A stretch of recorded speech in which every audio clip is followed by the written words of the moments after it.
જય સ્વામિનારાયણ વિદ્યાર્થી મિત્રો, આપણે ગયા લેક્ચરમાં સ્વાધ્યાય 1.2 અને જુદી જુદી ખાલી ગણ, એકાકી ગણ, સમાન ગણ, શાંત ગણ અને અનંત ગણ ની વ્યાખ્યા જોઈ.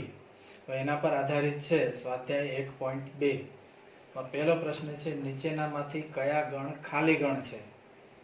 તો એમ્પ્ટી સેટ તો ખાલી ગણ તમે જાણો છો, જે ગણમાં એક પણ સભ્ય ન હોય તેવા ગણને ખાલી ગણ કહેવાય. તો પહેલો પ્રશ્ન છે, 2 વડે વિભાજ્ય અયુગ્મ પ્રાકૃતિક સંખ્યા. તો અયુગ્મ પ્રાકૃતિક સંખ્યાઓ તમે જાણો છો 1, 3, 5, 7 અનંત. પણ આપણી પાસે માગી કઈ 2 વડે વિભાજ્ય. તો 2 વડે વિભાજ્ય સંખ્યા આવે 2, 4, 6, 8 અનંત. તો આ જે સંખ્યાઓ છે એ બધી 2 વડે વિભાજ્ય સંખ્યા બધી યુગ્મ છે, અયુગ્મ એકેય ના આવે. એટલે એનો ગણ કેવો આવશે? ખાલી ગણ. બીજો પ્રશ્ન છે, યુગ્મ અવિભાજ્ય પ્રાકૃતિક સંખ્યા. યુગ્મ સંખ્યા ખરી તો યુગ્મ સંખ્યા 2, 4, 6, 8, 10, 12, 14 અનંત આવે. એનામાં અવિભાજ્ય સંખ્યા માત્ર 2 છે. બાકી 4, 6, 8, 10, 12 બધાયના 2 થી વધુ અવયવ પડે છે. માટે એવી એકમાત્ર સંખ્યા છે 2. તો એ એક સભ્ય છે એટલે એને ખાલી ગણ કહેવાય નહીં. એને તમે એકાકી ગણ કહી શકો. માટે બીજો પ્રશ્ન છે એ ખાલી ગણ નથી. ત્રીજો, x જ્યાં x એ પ્રાકૃતિક સંખ્યા 5 થી નાની અને 7 થી મોટી. તો 5 થી નાની હોય અને 7 થી મોટી હોય તો એવી 5 અને 7 ની વચ્ચેની સંખ્યા છે 6. તો 6 છે 5 થી નાની ન કહેવાય અને 7 થી મોટી પણ ના કહેવાય. તો આ રીતે 5 થી નાની હોય અને 7 થી મોટી હોય એટલે આ બે શરતોનું અને એટલે બેયનું પાલન થવું જોઈએ. તો એવી કોઈ સંખ્યા આવતી જ નથી એટલે એનો ગણ આવશે ખાલી ગણ. ચોથો છે, y જ્યાં y એ 2 ભિન્ન સમાંતર રેખાઓનું છેદ બિંદુ. તો સમાંતર રેખાઓ આ રીતે આવે.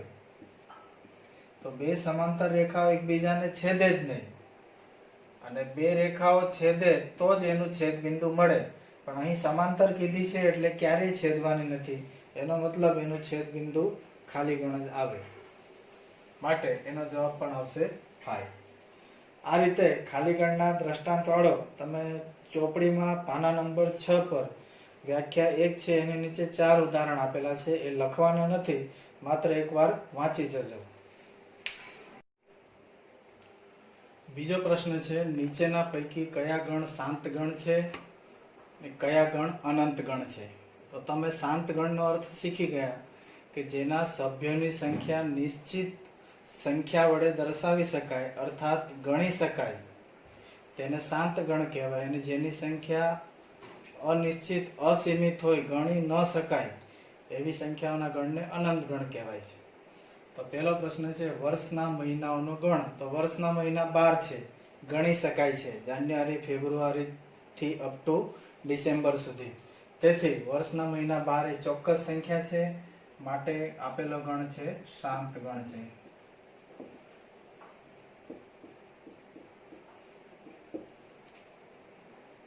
કારણ જોઈએ આપણે. કારણ કે 12 મહિના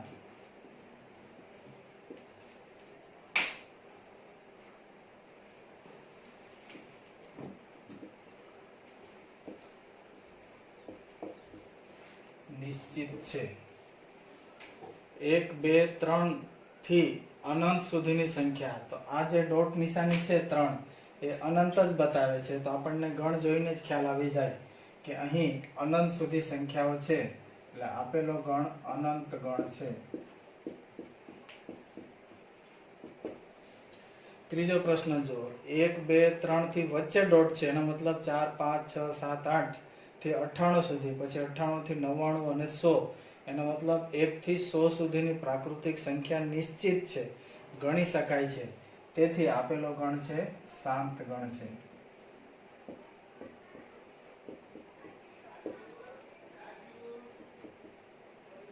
કારણ કે ગણ એ ના સભ્યોની સંખ્યા 100 નિશ્ચિત છે, તેને તમે ગણ એ ધારી લો. તો એમાં 1 થી 100 સુધીના સભ્ય એટલે કે નંબર ઓફ એ એટલે ગણ એ ના સભ્યોની સંખ્યા 100 એ નિશ્ચિત છે, ગણી શકાય છે. માટે આ ગણ કેવો છે? શાંત ગણ. 100 કરતા મોટા ધન પૂર્ણાંકો, તો 100 કરતા મોટા એટલે 100 ના ગણી શકાય. 101, 102 ડોટ ડોટ ડોટ અનંત સુધી. તો 100 થી મોટા ધન પૂર્ણાંક 101, 102, 103 એવા અનંત સુધી છે. તેથી આપેલો ગણ કેવો છે? અનંત ગણ છે.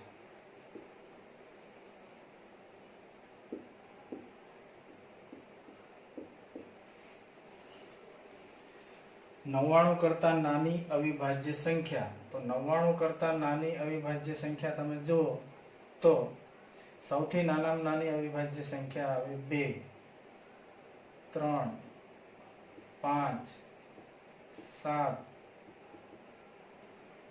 અને 99 પોતે વિભાજ્ય છે એટલે 99 પછી નાની સંખ્યા 98 વિભાજ્ય અને 97 છે એના અવયવ પડે નહીં.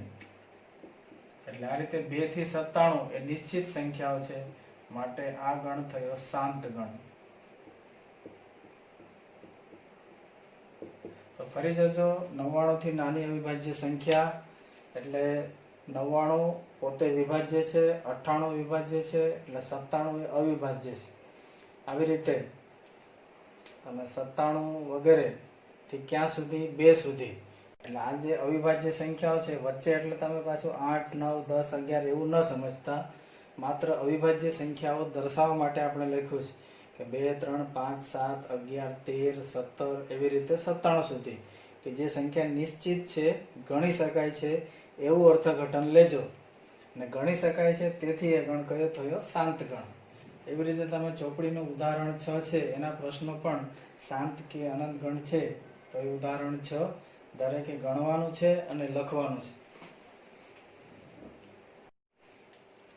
હવે જોઈએ આપણે સ્વાધ્યાય 1.2 નો પ્રશ્ન 3. નીચે પૈકી કયા ગણો શાંત કે અનંત ગણ છે?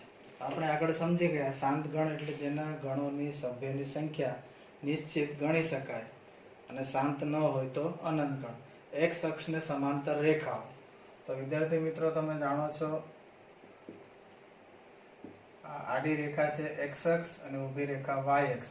તો એક્સ અક્ષને સમાંતર રેખા તમે ઉપર તરફ અસંખ્ય દોરી શકો, નીચે તરફ પણ અસંખ્ય દોરી શકો. એટલે આવી અસંખ્ય રેખાઓ મળે છે. તો એક્સ અક્ષને સમાંતર રેખાઓનો ગણ એ અનંત ગણ છે.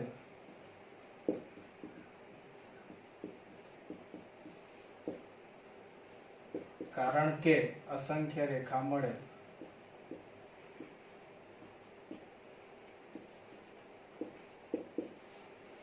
અંગ્રેજી મૂળાક્ષરોનો ગણ, તો અંગ્રેજી મૂળાક્ષર 26 છે, A B C D up to XYZ.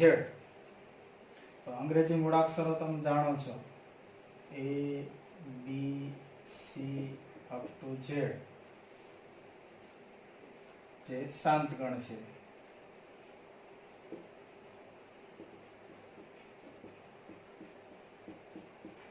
છવ્વીસ મૂળાક્ષરો છે જે નિશ્ચિત છે માટે શાંત ગણ છે. 5 ની ગુણિત સંખ્યાઓ, તો 5 ની ગુણિત સંખ્યાઓ 5 એકા 5, 5 દુ 10, 5 તારી 15, 5 ચોક 20 અપ ટુ અનંત. તો અહીંથી જ આપણને ખ્યાલ આવી જાય કે આ સંખ્યાઓ અસીમિત છે, અનંત છે માટે એ ગણ થશે તમારો અનંત ગણ. અનંત ગણ અથવા શાંત ગણ નથી.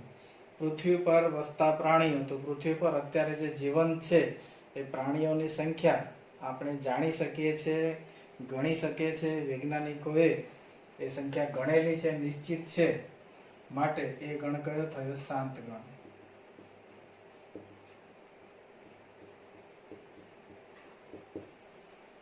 ઉગમ બિંદુ 00 માંથી પસાર થતી રેખાઓનો ગણ, તો તમે એક્સ અક્ષ અને વાય અક્ષ જુઓ તો આ રીતે આ વાય અક્ષ અને એક્સ અક્ષ, અહીંયા ઉગમ બિંદુ આવે આપણું O00. તો ઉગમ બિંદુમાંથી પસાર થતા વર્તુળ એટલે આ રીતે વર્તુળ આવે.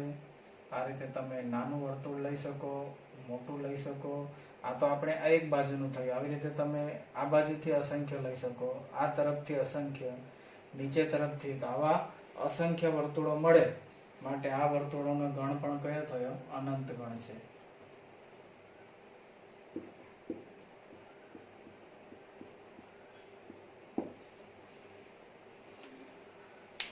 હવે આપણે જોઈએ આપેલા ગણ a બરાબર b અર્થાત સમાન ગણ છે કે નહીં. તો તમે જો a b c d ગણ a ના સભ્યો, ગણ b માં a b c d ક્રમનું મહત્વ નથી પણ સભ્યો એના એ જ છે, માટે આપણે કહી શકીએ આપેલા ગણ સમાન ગણ છે એટલે a બરાબર b છે. બીજા ગણમાં તમે જુઓ તો 4 8 12 16 4 8 16 છે પણ આ 12 સભ્ય આનામ નથી, એને બદલે 18 છે એટલે આમાં સભ્યો જુદા છે, તેથી a અને b એ સમાન ગણ નથી. ત્રીજું a બરાબર 2 4 6 8 10 અને b બરાબર x જ્યાં x એ યુગ્મ ધન પૂર્ણાંક, તો યુગ્મ ધન પૂર્ણાંક 2 થી શરૂ થાય, 2 4 6 ક્યાં સુધી કીધા, less than or equal to 10 એટલે 10 પણ લેવાના, તો યુગ્મ ધન પૂર્ણાંક થાય આપણા 2 4 6 8 અને 10. તો બેયના સભ્યો સમાન છે માટે તમે કહી શકો a બરાબર b છે. ચોથા પ્રશ્નમાં x જ્યાં x છે 10 નો ગુણિત, તો 10 ના ગુણિત થાય તમારે 10 નો ઘડિયો 10 એકા 10 10 દુ 20 10 તારી 30 40 up to dot dot dot એટલે અનંત સુધી અસીમિત છે. તો ગણ a માં તમે જો 10 20 30 છે અને ગણ b આપણને આપેલો છે 10 15 20, તો 15 આનામ નથી, 25 નથી, ખ્યાલ આવી ગયો, એટલે આ બે ગણ સમાન નથી માટે આપણે કહી શકીએ a is not equal to b.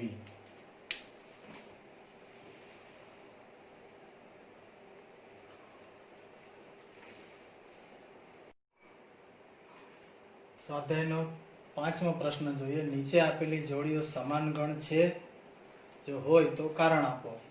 સમાન ગણ એટલે બે ગણમાં સભ્ય સમાન હોવા જોઈએ. તો ગણ એ આપણને 2 ને 3 આપેલા છે અને b છે x જ્યાં x છે x² + 5x + 6 બરાબર 0 નો ઉકેલ. તો અહીં આપણે આના અવયવ જોઈએ તો x² + 5x + 6 બરાબર 0. તો 6 ના એવા અવયવ પાડો જેનો સરવાળો 5 આવે. તો 6 ના અવયવ છે 3 દુ 6 એટલે x + 3 x + 2 બરાબર 0. તમે ફરી ચેક કરો તો x અને x x નો વર્ગ થાય, 3 + 2 5x થાય અને 3 દુ 6 એટલે તમારો જવાબ સાચો છે. હવે એને 0 સાથે સરખાવો તમે તો x + 3 બરાબર 0 અથવા x + 2 બરાબર 0, માટે x બરાબર -3 અને x બરાબર -2, માટે ગણ b બરાબર આપણે લઈ શકીએ -3 અને -2.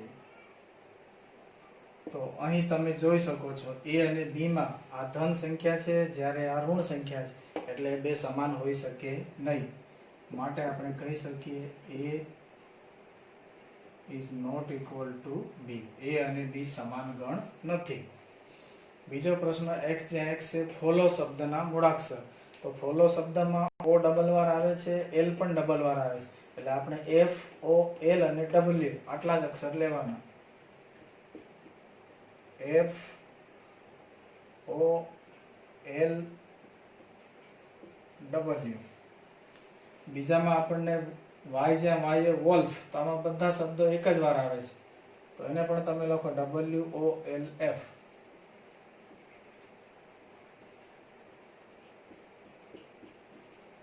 તો એના એ જ સભ્યો છે 4 એ 4, તો આના પરથી તમે કહી શકો, માટે આપણે કહી શકાય ગણ a અને b ના સભ્યો એક સમાન છે એટલે તે સમાન ગણ છે. સ્વાધ્યાયનો પ્રશ્ન 6 સેમ આ જ રીતે સમાન ગણ ઓળખવાનો છે, એટલે તમે ઉદાહરણમાં ગણજો અને ઉદાહરણ 7 8 બંને સમાન ગણ પર આધારિત ઉદાહરણ છે, એટલે આ બે પણ તમને આવડશે. હવે નવો મુદ્દો જોઈએ આપણે ઉપગણ, જેને અંગ્રેજીમાં કહેવાય છે સબસેટ.